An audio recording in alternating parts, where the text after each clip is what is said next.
we are still relatively constructive in terms of China's growth in the near future.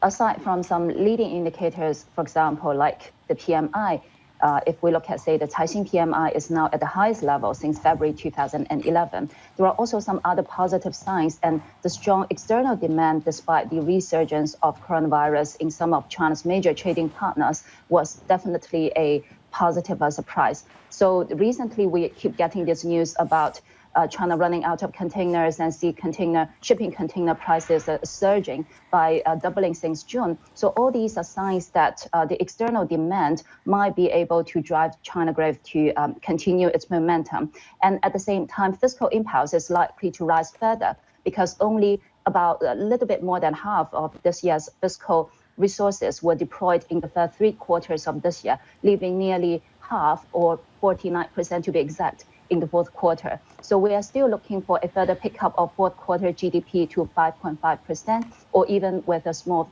further positive, upside from there, and looking for a further surge to 18% in the third quarter of next year due to a low base.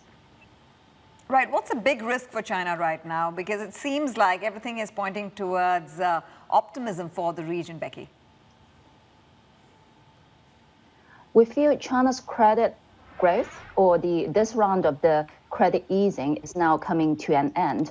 And the recent SOE default under some local governments would possibly accelerate this process about slower credit growth ahead of us. So if that's the case, it might point to some slower economic growth in the second half of next year. And at the same time, we feel that people are also starting to concern about the quality of some of the local SOEs, and to the extent for some of the smaller entities, when some of the government supporting measures, such as under the PBOC's relending facility, might be expiring sometime in the first half of next year. And that might lead to higher default and higher NPLs at the banking system.